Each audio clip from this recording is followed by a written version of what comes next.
कहानी शुरू होती है और हमें एक अदामा नाम का लड़का दिखाया जाता है जो कि अंधा होता है और वह अपने दोस्त के साथ बैठकर गेम खेल रहा होता है। तभी उसका दोस्त चीटिंग करने की कोशिश करता है, मगर अदामा जान जाता है और तब भी अदामा उसे खेल में हरा देता है। डेन अदामा के दोस्त को, अदामा का बड़ा भाई जिसका नाम इब्राहिम है, अदामा के दोस्त को ढूंढते हुए आता है और अदामा के दोस्त को मिलने के लिए बोलता है। उसके बाद अदामा अपने पास्ट के बारे में बताने लगता है क्योंकि वह पहले अंधा नहीं था, और उसके बाद अदामा अपने पास्ट के बारे में सोचने लगता है। उसके बाद हम अदामा के पापा और इब्राहिम की मम्मी को देखते हैं जो एक नया रेस्टोरेंट खोलकर दोनों साथ में चलाते हैं। उसके बाद हम देखते हैं कि इब्राहिम अपने दोस्तों के साथ खेलने के लिए जाता है। डेन हम अदामा की मम्मी को देखते हैं जो अदामा के पापा दूसरी शादी करके अपने घर में ले आए होते हैं, और यह बात इब्राहिम की मम्मी को यानी अगना को अच्छी नहीं लगती और अगना अदामा के पापा से उसे घर से बाहर करने के लिए बोलती है। लेकिन अदामा के पापा उसे घर से बाहर नहीं निकालते और अपने साथ ही रखते हैं, और उसके बाद अदामा की मम्मी और इब्राहिम की मम्मी साथ में रहने लगते हैं। फिर अदामा का जन्म होता है। देन एक दिन अगना बाथरूम साफ कर रही होती है, तभी वहाँ पर अदामा की मम्मी आ जाती है और वह अगना के हाथ में अदामा का बाल देखती है। फिर एग्ना से पूछती है कि तुम मेरे बेटे के बालों के साथ क्या कर रही हो। तब एग्ना जवाब देती है कि मैं बाथरूम की सफाई कर रही हूँ। लेकिन अदामा की मम्मी को लगता है कि अगना अदामा के बालों के साथ जादू टोना कर रही है, और इस बात को लेकर उन दोनों के बीच में झगड़ा हो जाता है। तभी हम इब्राहिम को देखते हैं जो कि अपने दोस्तों से मिलता है, और उसके बाद हम देखते हैं कि अदामा अपने पापा के साथ बैठकर गेम खेल रहा होता है। देन हम आगे देखते हैं कि इब्राहिम को कुछ पुलिस वाले दौड़ा रहे होते हैं क्योंकि इब्राहिम अपने दोस्तों के साथ मिलकर ड्रग्स का धंधा करता है। तभी इब्राहिम के पापा वहां पर आ जाते हैं और इब्राहिम को मारने लगते हैं और उसे पकड़कर पुलिस वालों के हवाले कर देते हैं, और साथ में यह भी कहते हैं कि तुम मुझे अब अपनी शक्ल कभी मत दिखाना। देन हम आगे देखते हैं कि अदामा की मम्मी किसी से झगड़ा कर रही होती है। तभी अदामा यह सब देखकर अपनी मम्मी की ओर दौड़ते हुए जाता है। तभी अचानक से उसे एक कार वाला टक्कर मार देता है। फिर अदामा को हॉस्पिटल में भर्ती किया जाता है। लेकिन जब अदामा बेहोशी से जागता है तो वह देखता है कि उसकी आंखों की रोशनी चली गई है।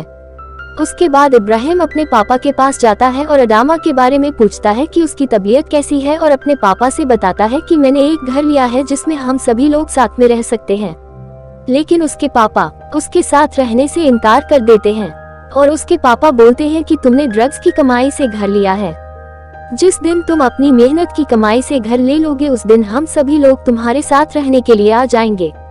और उसके बाद इब्राहिम अपनी माँ और अपनी बहन को अपने नए घर में लाता है। देन हम आगे देखते हैं कि अदामा के पापा उसको चलने के लिए सिखाते हैं। देन हम प्रेजेंट में आते हैं और अदामा इब्राहिम से पूछता है कि तुम मेरे दोस्त के पीछे क्यों पड़े हो। तभी इब्राहिम बोलता है कि तुम चुप रहो, हमारे बीच में मत पड़ो। और तभी वहाँ पर इब्राहिम के पापा आ जाते हैं और इब्राहिम को अदामा से दूर रहने के लिए बोलते हैं। तभी हम अदामा को उसके कुत्ते के साथ देखते हैं। उसके बाद अदामा एक कमरे में जाता है और दीवार पर कान लगाकर कुछ सुनता है क्योंकि इब्राहिम अदामा के दोस्त को यानी कि मलिक को पीटता है और अपनी बहन इशिता से दूर रहने के लिए बोलता है। उसके बाद हम देखते हैं कि अदामा अपने दोस्त के बनाए हुए म्यूजिक पर कुछ काम कर रहा होता है। तभी अदामा की बहन इशिता उससे मिलने के लिए आती है और उससे मलिक के बारे में पूछती है। तभी अदामा उसे बताता है कि इब्राहिम ने मलिक को उससे दूर रहने के लिए बोला है। उसके बाद अदामा के पिता सीढ़ी से नीचे उतरते हैं कि अचानक उनकी सांसें फूलने लगती है, जिसके कारण वह सीरियस हो जाते हैं और जिसके कारण अदामा के पिता की मृत्यु हो जाती है, और सभी लोग अदामा के पिता को दफनाने के लिए जाते हैं। उसके बाद इशिता मलिक से मिलती है और उससे पूछती है कि तुम मुझसे दूर दूर क्यों रह रहे हो और तुम मेरा फोन भी नहीं उठा रहे हो। तब मलिक बताता है कि इब्राहिम ने उसको उससे दूर रहने के लिए बोला है, और यह कहकर मलिक वहां से चला जाता है। देन हम अदामा को देखते हैं जो अकेले बैठा होता है। तभी अदामा के पास एक जादूगरनी आती है और उसके कान में बोलती है कि अदामा तुम ही हम लोगों को बचा सकते हो, और यह कहकर वह वहां से चली जाती है। देन हम देखते हैं अदामा के घर इब्राहिम आता है और अपना कुछ माल उसके घर छुपाता है क्योंकि उसका लफड़ा एक एडी नाम के गैंगस्टर से चल रहा होता है। तभी हम देखते हैं कि एक बंदे को कुछ पुलिस वाले पकड़ लेते हैं। तभी वहाँ पर इब्राहिम आ जाता है और पुलिस वालों से पूछता है कि तुमने इसे क्यों पकड़ा है। तो पुलिस वाला कहता है कि इसके पास गन और ड्रग्स है। तब इब्राहिम उसकी चेकिंग करने के लिए पुलिस वालों को बोलता है, मगर जब पुलिस वाले उसकी चेकिंग करते हैं तो उसके पास से कुछ नहीं मिलता। तब इब्राहिम उसे उन्हें छोड़ने के लिए बोलता है, क्योंकि वह इब्राहिम का आदमी होता है, और वह पुलिस वाले वहां से खाली हाथ चले जाते हैं। तभी हम आगे देखते हैं कि अदामा बैठकर म्यूजिक सुन रहा होता है और उसके घर पर कुछ चोर आते हैं जो कि इब्राहिम का माल चुराने के लिए आए होते हैं, जो उसने अदामा के घर पर रखा होता है। लेकिन अदामा म्यूजिक सुनने के कारण उन लोगों के आने की आवाज नहीं सुन पाता और वह लोग अदामा के कुत्ते को मारकर सारा माल अपने साथ लेकर चले जाते हैं।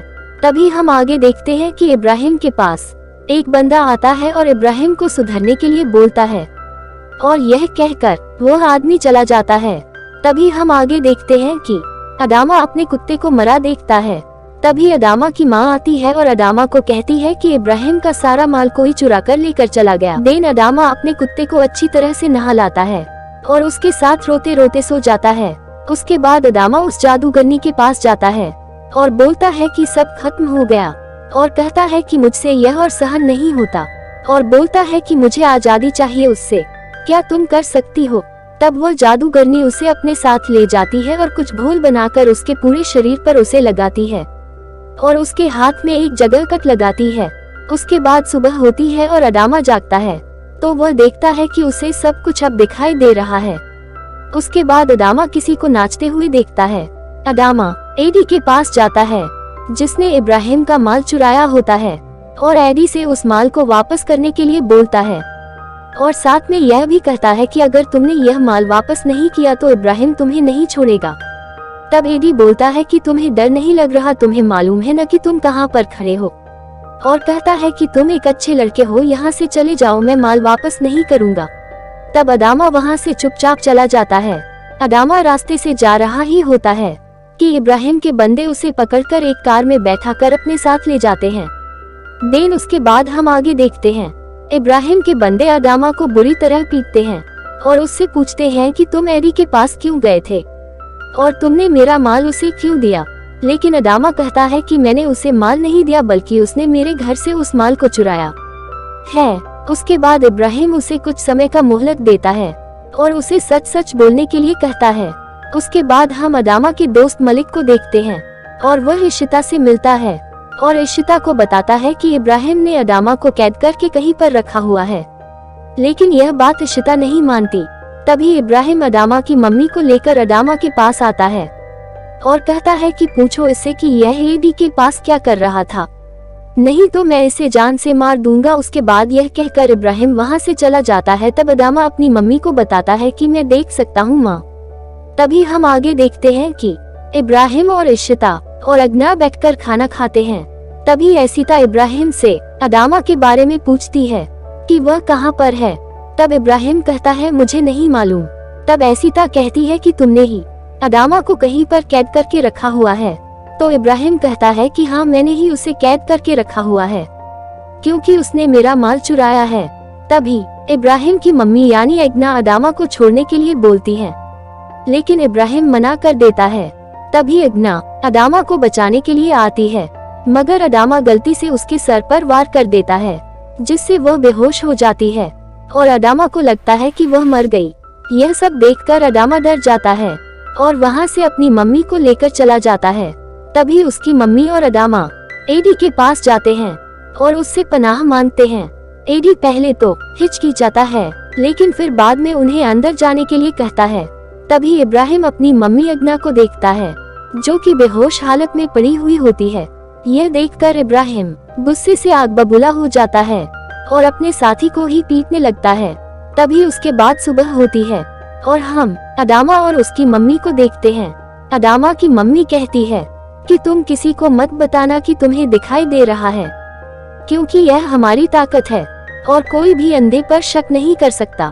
और यह भी कहती है कि अगर तुम अंधे हो तो कातिल नहीं हो सकते, और अदामा को अंधे बने रहने के लिए कहती है क्योंकि अंधे पर कोई शक नहीं करता। तभी हम अदामा के दोस्त मलिक को देखते हैं जो कि अदामा को खाने के लिए कुछ ले जा कर देता है। तभी एसिता मलिक के घर जाती है और उससे पूछती है कि तुम कहाँ पर थे। तब मलिक कहता है कि मैं बाजार से सब्जी लेने गया था। लेकिन एसिता को शक हो जाता है और वह जान जाती है कि अदामा कहाँ पर है। तभी हम देखते हैं कि इब्राहिम के लोग दुकानदारों से वसूली करते हैं। तभी उसमें से एक दुकानदार पैसा देने से मना कर देता है। यह बात इब्राहिम को अच्छी नहीं लगती। इब्राहिम उसे गोली मार देता है और उसकी दुकान को पूरा जला देता है।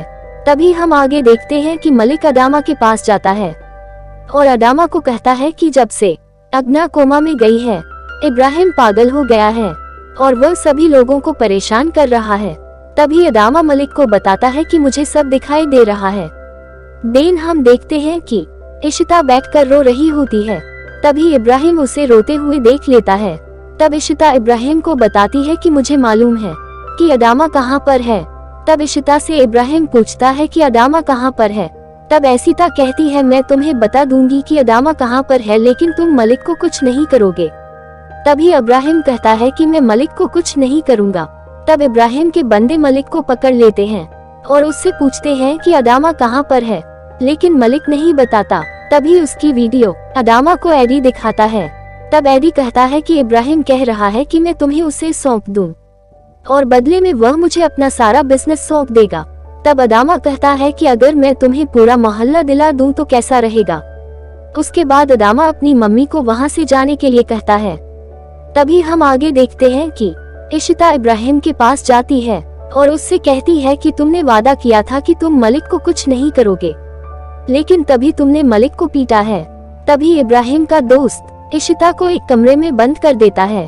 उसके बाद हम आगे देखते हैं कि अदामा अपनी बैग में गन रखकर अपने दोस्त को बचाने के लिए जाता है और जिस बिल्डिंग में इब्राहिम होता है उस बिल्डिंग की सारी लाइटें कट कर देता है और साथ में पुलिस को भी फोन कर देता है। उसके बाद अदामा विंडो पर जाता है और वहां से लाइट जलाकर एडी को सिग्नल देता है और उसके बाद एडी और इब्राहिम के बंदों के बीच फायरिंग होने लगती है। तभी अचानक अदामा पर इब्राहिम हमला कर देता है और उन लोगों के बीच झगड़ा होने लगता है, जिसमें इब्राहिम अदामा को बुरी तरह से पीटता है। तभी अदामा उसके पैरों से चाकू निकालकर इब्राहिम को चाकू से मार देता है। उसके बाद एसिता आती है और इब्राहिम को बचाने की कोशिश करती है, मगर इब्राहिम मर जाता है। उसके बाद वहां पर पुलिस आ जाती है और सभी को पकड़ लेते हैं। तभी एक पुलिस वाला अदामा को पकड़ लेता है, लेकिन तभी वहां पर एक दूसरा पुलिस वाला आ जाता है और कहता है कि मैं इसे बचपन से जानता हूँ, यह अंधा और निर्दोष है। फिर वो पुलिस वाला उसे जाने देता है और अदामा वहां से चला जाता है और यह कहानी यहीं पर खत्म हो जाती है।